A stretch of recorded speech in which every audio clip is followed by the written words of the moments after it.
Good morning and welcome to Rising. I'm Amber Duke, joined at the desk for the first time by Lynda Tran. Lynda, good morning. Thrilled to be here with you, Amber. Absolutely, great to have you. There's a lot of news to get to today. Of course, later in the show, we will cover Trump's sentencing in the hush money trial.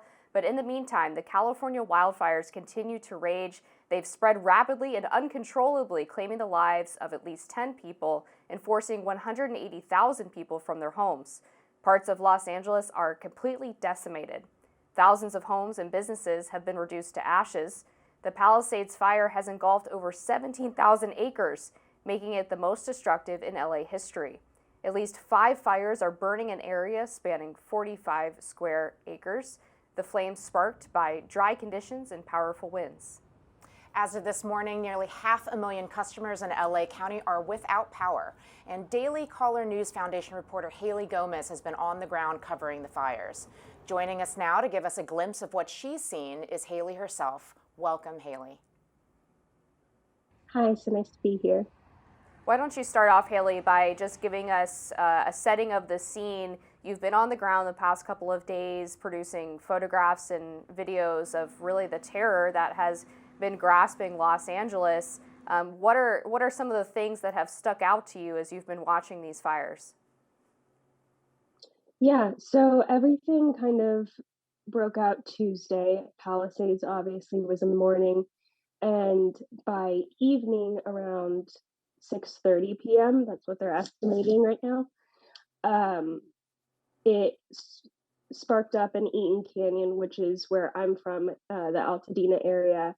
And by 8 p.m., we were watching the local news, and it looked bad, but I don't think anyone really realized how bad it was going to get. Because of the winds, they were around 70 to 80 miles per hour. Everything just blew. Officials had told us later on that embers were traveling up to 2 miles away from the start of wherever they were burning. And so when you have something like that combined with heavy winds, it just creates chaos. And on Wednesday, I headed out into Altadena. I actually went up to where I used to live, and just a street away, I took some footage of cars burning up. People were running out of their houses. Everyone kind of just looked in shock. Obviously, it's a right response. You don't realize how bad it gets really fast, and everyone was just, again, in shock. It was unreal.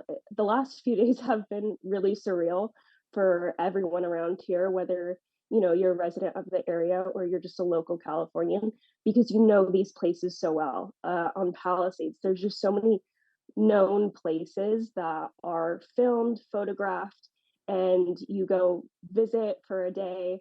And in Altadena, it's the same thing. In my hometown, it looks like a nuclear bomb went off. And I think a lot of residents right now are kind of wondering how to start picking up their pieces at this point.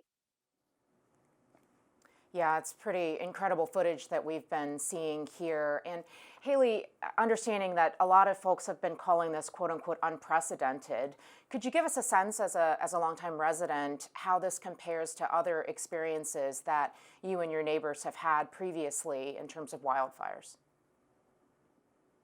Yeah, I think living in California, you kind of hit like the 3 markers: the earthquakes, the California fires, and the winds.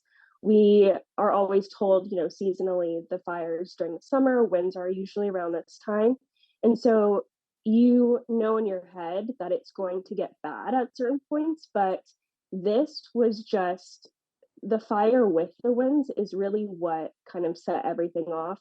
Officials had told us, the Pasadena fire chief had told me during the press conference that even if they weren't stretched on resources, there's no amount of manpower that could have stopped this at that point because of how strong they were. And so when I had come into the town, I thought that it's the upper part of Altadena, closer to the mountain, would be destroyed. But it was the homes that were further down and the buildings that were further down that were just completely demolished that shocked me, because it's so far away from where the start of it is.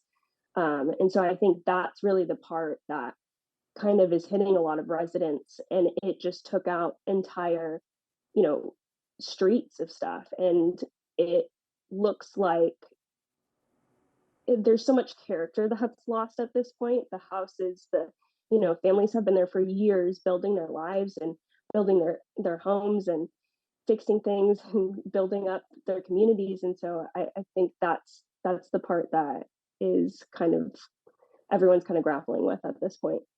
The breaking news this morning, Hailey, is that the police have arrested a suspect for arson near where the Kenneth fires started. Have police give any indication as to whether they're investigating arson as a potential source of the fires? And what else have they said about the origin? Yeah, the investigation for Eaton Canyon is ongoing. That was confirmed on Wednesday that it was under investigation. There is no indications as of right now for that one, as I'm aware of. Hailey, what does it look like for people who have evacuated? What sort of support are you getting from city leaders, from social service organizations, and volunteers that are there? I was on the ground on Wednesday, specifically in Pasadena all day, and so that main hub was the convention center in Old Town. It's a really large building. It was housing, by the time that it was 5 p.m., there were over 1,000 people there. So a lot of people that were there were the seniors that many saw being evacuated on Tuesday evening out of their homes. People that really just needed help that didn't know where to go. A lot of hotels in the area are being used as well, because people were kind of in limbo of our house gone? We can't. A lot of people couldn't get up to the spot because it's closed off by local law enforcement, and so people have been staying around the area to find out if their home is completely gone or if there's something that they can manage from it. Um, so yeah, a lot of official resources are down in the hub, which is great. But the first initial day, people just looked just so. I think a lot of people were just processing. I talked to one person that he said he had left at 11 p.m. He had tried to stay for as long as he could and left at 11 p.m. They grabbed the essentials, but by the time he got back just to check on his house, it was around 6 a.m. It was completely gone, and he had no idea.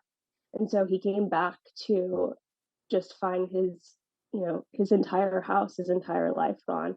So when I was talking to him, it was very obvious that he was just still processing this. Um, he said he was like, I don't even know what to do at this point, and a lot of people feel like that. A lot of people came back to find just their chimneys and small remains, and they are slowly processing it. But the big question is, how do you rebuild your entire life after years of trying to build it? Yeah, and definitely some of those sentimental things that simply can't be replaced. One quick question for you. We're almost out of time, but based on the conversations you've been having on the ground, have officials given you any indication of when they expect to have the fire more contained? No, not that I'm hearing of. The last that I heard was Palisades was at 6%, but the evacuation orders were still being stretched. They were really tight on their perimeter on that area.